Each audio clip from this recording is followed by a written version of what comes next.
Di era sekarang, penggunaan sistem perlindungan udara kini semakin marak digunakan. Penyebabnya karena pada masa ini ancaman lebih banyak berasal dari udara. Pasalnya berbagai produsen persenjataan sudah berhasil membuat rudal balistik jelajah yang notabene bisa ditembakkan dalam radius cukup jauh. Apalagi kehadiran drone dalam sektor militer membuat serangan-serangan udara cukup mudah untuk dilakukan. Makanya gak heran jika di era sekarang, sistem pertahanan udara menjadi senjata wajib bagi berbagai negara besar termasuk Rusia.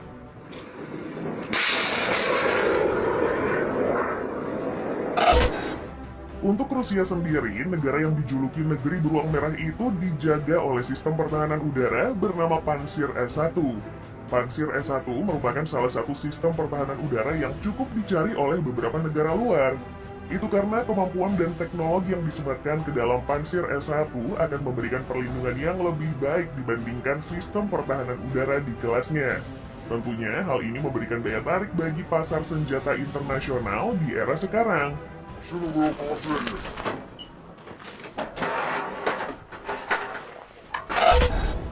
Pansir S-1 atau lebih dikenal dengan nama SA-22 Greyhound dari pelaporan NATO merupakan keluarga dari sistem rudal permukaan ke udara dan artileri anti pesawat jarak menengah yang bisa bergerak sendiri. Sistem pertahanan udara ini sebenarnya terbagi menjadi 3 bagian dan dimuat oleh masing-masing truk. Salah satu truk membawa peluncur rudalnya, kemudian salah satu truk membawa sistem radarnya, dan truk lain membawa pos komandonya.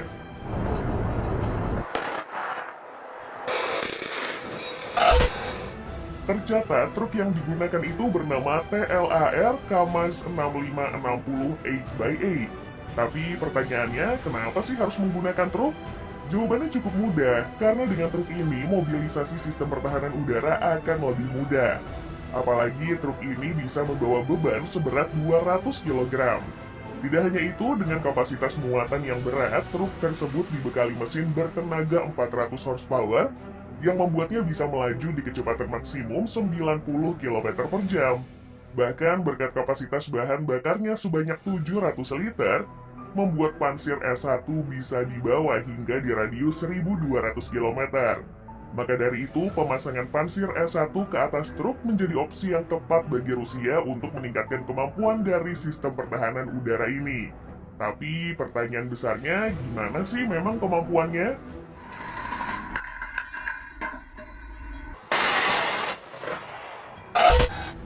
Di atas kertas, Pansir S-1 cukup bergantung pada sistem radarnya untuk melacak serangan udara yang masuk.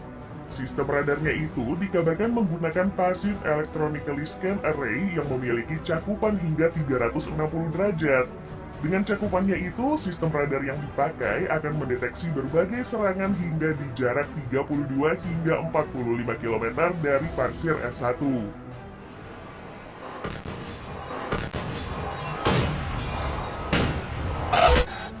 Berbeda jika radar itu sudah masuk dalam fase pelacakan sasaran. Pasalnya, jangkauan pelacakannya bisa mendeteksi target dalam radius 24 hingga 28 km tergantung ukurannya. Gak cuma itu aja, Pansir S-1 juga diklaim bisa mendeteksi 20 objek target secara bersamaan. Tapi sayangnya, meskipun sistem pertahanan udara ini membawa 12 rudal pencegat, Pansir S-1 hanya bisa menembakkan 4 rudal secara bersamaan.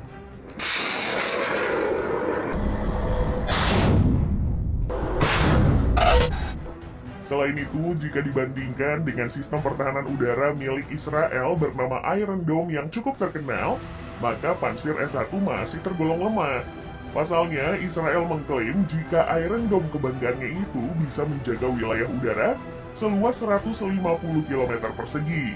Tentu dengan cakupan wilayah sebesar itu membuat penggunaan Iron Dome bisa lebih efektif dalam menjaga sebuah wilayah dari serangan udara. Bahkan hebatnya Iron Dome bisa mencegat 20 serangan secara bersamaan.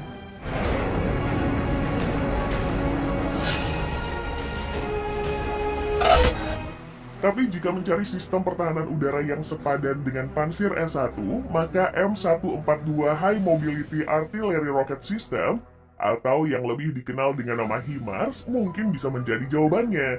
Pasalnya jika berbicara kemampuan, HIMARS dan Pansir S-1 sejatinya memiliki kemampuan yang hampir sama. Soalnya rudal pencegatnya juga hanya bisa mencegat serangan musuh dalam radius 15 hingga 45 km. Kemungkinan besar karena lahirnya Pansir S1 bertujuan untuk melawan sistem pertahanan udara HIMARS milik Amerika Serikat.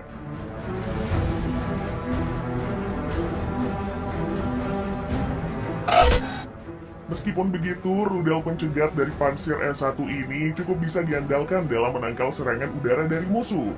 Pasalnya, rudal pencegat bernama 57E6 memiliki panjang 3160 mm dan diameternya mencapai 90 mm. Meskipun ukuran rudal pencegatnya cukup kecil, tapi rudal itu membawa hulu ledak seberat 20 kg. Tentu, dengan hulu ledak seberat itu akan memberikan daya ledak yang cukup besar ke area target. Tidak hanya itu saja, kemampuan dari rudal pencegat ini juga cukup bisa diandalkan. Buktinya, rudal yang dipakai oleh Pansir S1 ini diklaim bisa terbang hingga di kecepatan maksimum 1.300 meter per detik dan bisa menjangkau target meskipun berada di jarak 18 km.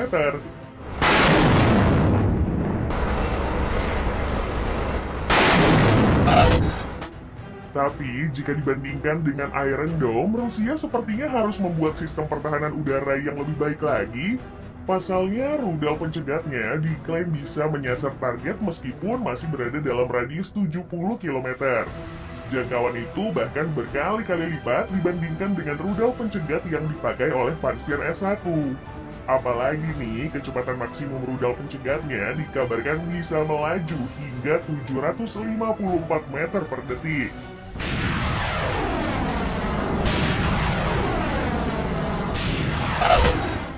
Tapi jika ternyata Pansir S1 tidak sehebat sistem pertahanan udara lainnya, apa sih yang membuat Pansir S1 ini spesial di mata Kementerian Pertahanan di berbagai negara sampai-sampai Iran, Irak, Arab Saudi, dan 9 negara lainnya memboyong sistem pertahanan udara ini untuk melindungi wilayah negaranya?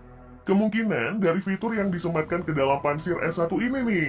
Soalnya Pansir S1 menjadi satu-satunya sistem pertahanan udara yang memiliki sistem perlindungannya sendiri. Senjata sekunder itu bisa beroperasi secara otomatis dan menggunakan dua laras berukuran kaliber 30 mm. Tentunya fitur ini menjadi daya tarik tersendiri bagi Pansir S1 dalam dunia militer.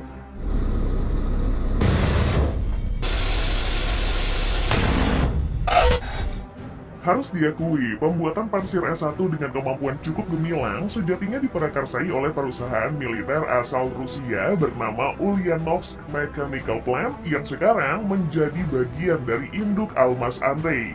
Perusahaan ini awalnya merancang Pansir S1 sejak tahun 1990 untuk melindungi titik sasaran hingga wilayah sipil dan juga wilayah militer. Gak cuma itu aja, hadirnya sistem pertahanan udara ini juga bertujuan untuk melindungi wilayah operasi berukuran resimen, bahkan untuk sebagai aset pertahanan sistem pertahanan udara tingkat tinggi seperti S-300 maupun S-400. Есть перемкнул цель. Айза Мустафисян. Dari sini kita menyadari bahwa Rusia memang menciptakan Pansir S1 nggak segahal Iron Dome. Berbeda dengan Iron Dome yang memang dirancang untuk memberikan perlindungan bagi wilayah penduduknya. Bahkan Iron Dome dirancang untuk mencegat dan menghancurkan roket jarak pendek dan peluru artileri yang ditembakkan dari jarak 4 hingga 70 km. Bahkan Israel memiliki visi agar nantinya Iron Dome bisa meningkatkan jangkauan intersepsinya hingga radius 250 km.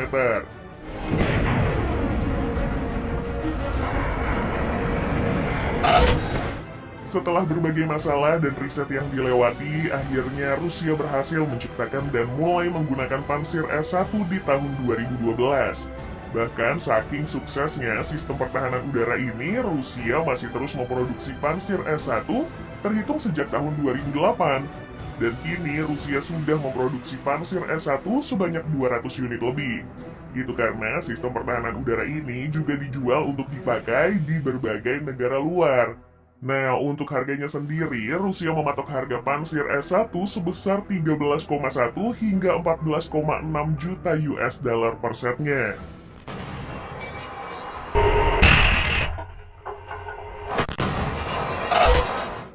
Nah, jika berbicara harga, Pansir S1 jauh lebih murah dibandingkan dengan Iron Dome dari Israel. Pasalnya Iron Dome bisa dibilang memiliki harga yang cukup mahal. Buktinya, Israel mematok harga 50 juta dolar per baterainya. Itu baru baterai, belum termasuk intersepsinya yang dipatok dengan harga 100.000 hingga 150.000 dolar per unitnya. Jadi bisa dikatakan kemampuan akan mengikuti harga yang harus dibayar.